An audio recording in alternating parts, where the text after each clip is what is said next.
Hello children's, आज मैं आपको पार्ट 11 पढ़ाऊंगी परीक्षा। जब रियासत देवगढ़ के दीवान सरदार सुजान सिंह बूढ़े हुए तो परमात्मा की याद आई। जाकर महाराज से विनय की। दीनबंधु दास ने श्रीमान की सेवा 40 साल तक की। अब मेरी अवस्था भी ढल गई, राजकाज संभालने की शक्ति नहीं रही। कहीं भूल चूक हो जाए तो बुढ़ापे में दाग लगे, सारी जिंदगी की नेकनामी मिट्टी में मिल जाए। राजा साहब अपने अनुभवशील नीति कुशल दीवान का बड़ा आदर करते थे। बहुत समझाया, लेकिन जब दीवान साहब न माने तो हार कर उनकी प्रार्थना स्वीकार कर ली, पर शर्त ये लगा दी कि रियासत के लिए नया दीवान आप ही को खोजना पड़ेगा।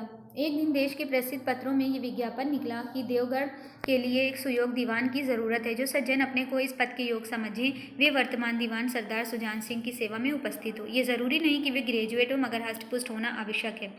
मदाग्नि के मरीज को यहाँ तक का कष्ट उठाने की कोई ज़रूरत नहीं। 1 महीने तक उम्मीदवारों के रहन सहन, आचार विचार की देखभाल की जाएगी। विद्या का कम परंतु कर्तव्य का अधिक विचार किया जाएगा। जो महाशय इस परीक्षा में पूरे उतरेंगे वे इस उच्च पद पर सुशोभित होंगे। इस विज्ञापन ने सारे मुल्क में हलचल मचा दी थी।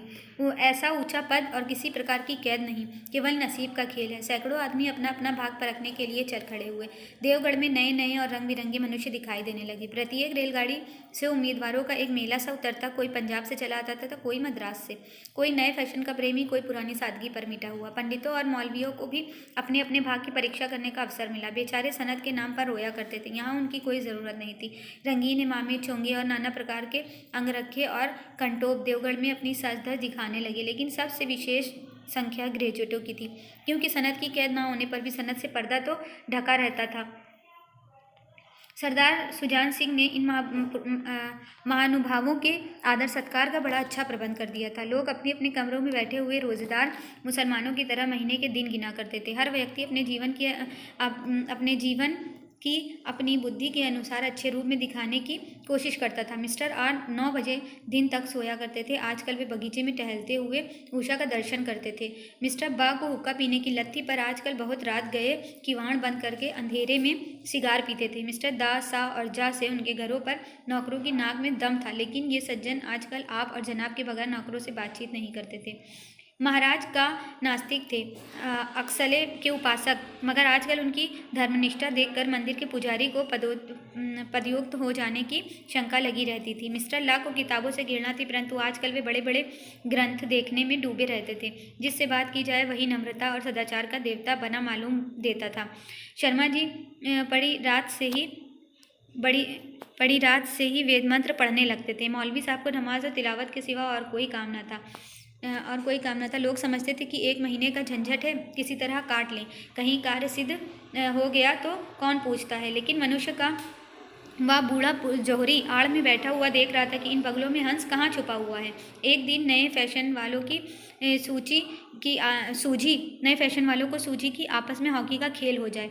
यह प्रस्ताव हॉकी के मंझे हुए खिलाड़ियों ने पेश किया। वह भी तो आखिर एक विद्या है, यह भी तो आखिर एक विद्या है, इसे क्यों छिपा रखें। संभव है कुछ हाथों की सफाई ही काम कर जाए। चलिए, तय हो गया। फील्ड बन गया, खेल शुरू हो गया और गेंद किसी रफ्तार के अप्रेटिस की तरह ठोकरें खाने लगी। रियासत देवगढ़ में ये खेल बिल्कुल निराली बात थी। पढ़े लिखे भले मानुस लोग शतरंज और ताश जैसे गंभीर खेल खेलते थे। दौड़ कूद के खेल बच्चों के खेल समझे जाते थे। खेल बड़े उत्साह से जारी था। धावे के लोग जब गेंद को लेकर तेजी से उड़ते तो ऐसा जान पड़ता था कि कोई लहर बढ़ती चली आती है, लेकिन दूसरी ओर से खिलाड़ी इस बढ़ती हुई लहर को इस तरह रोक लेते थे कि मानो लोहे की दीवार हो। संध्या तक यही धूमधाम रही। लोग पसीने से तर हो गए, खून की गर्मी आंखों और चेहरों से छलक रही थी। हाफते हाफते बेदम हो गए, लेकिन हार जीत का निर्णय ना हो सका। अंधेरा हो गया था। इस मैदान से जरा दूर हटकर एक नाला था, उस पर कोई पुल ना था। पथिकों को नाले में से चलकर आना पड़ता था। खेल अभी बंद ही हुआ था और खिलाड़ी लोग दम ले रहे थे कि एक किसान अनाज से भरी हुई गाड़ी लिए हुए उस नाले में आया, लेकिन कुछ तो नाले में कीचड़ था और कुछ उसकी चढ़ाई इतनी ऊंची थी कि गाड़ी ऊपर न चढ़ सकती थी। वह कभी बैलों को ललकारता, कभी पहिए को हाथ से ढकेलता, लेकिन बोझ अधिक था और बैल कमजोर। गाड़ी ऊपर न चढ़ती, और चढ़ती भी तो कुछ दूर चढ़कर फिर खिसक कर नीचे पहुंच जाती।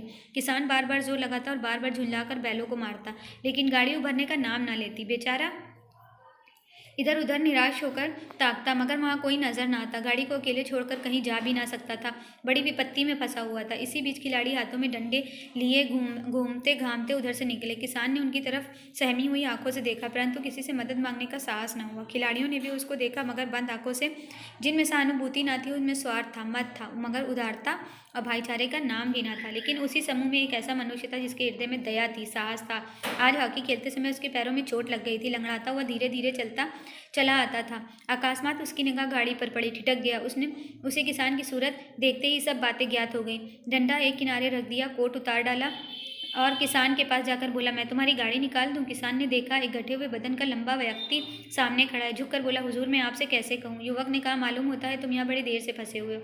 अच्छा, तुम गाड़ी पर जाकर बैलों को साधो, मैं पहियों को ढकेलता हूँ, अभी गाड़ी ऊपर चढ़ जाएगी। किसान गाड़ी पर जा बैठा। युवक ने पहियों को जोर लगाकर उठाया। कीचड़ बहुत ज़्यादा था, वो घुटने तक जमीन में गड़ गया, लेकिन हिम्मत ना हारी। उसने फिर जोर लगाया। उधर किसान ने बैलों को ललकारा, बैलों को सहारा मिला, हिम्मत बन गई। उन्होंने कंधे झुकाकर एक बार जोर लगाया तो गाड़ी नाले के ऊपर थी।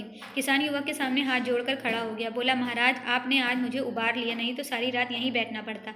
युवक ने हंसकर कहा, अब मुझे कुछ इनाम देते हो? किसान ने गंभीर भाव से कहा, नारायण चाहेंगे तो दीवानी आपको ही मिलेगी। युवक ने किसान की तरफ गौर से देखा। उसके मन में एक संदेह हुआ, कहीं ये सुजान सिंह तो नहीं है?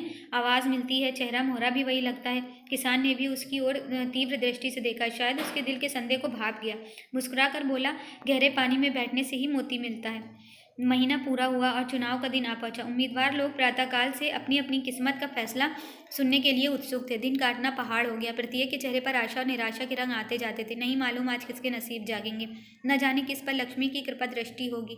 संध्या समय राजा साहब का दरबार सजाया गया। शहर के रईस और धनाढ्य, राज कर्मचारी और दरबारी तथा दीवानी के उम्मीदवारों का समूह सब रंग बिरंगी सजधज बनाए दरबार में आ विराजे। उम्मीदवारों के कलेजे धड़क रहे थे। तब सरदार सुजान सिंह ने खड़े होकर कहा, दीवानी के उम्मीदवार महाशयों, मैंने आप लोगों को जो कष्ट दिया है उसके लिए मुझे क्षमा कीजिए। इस पद के लिए ऐसे पुरुष की आवश्यकता थी जिसके हृदय में दया हो और साथ साथ आत्मबल।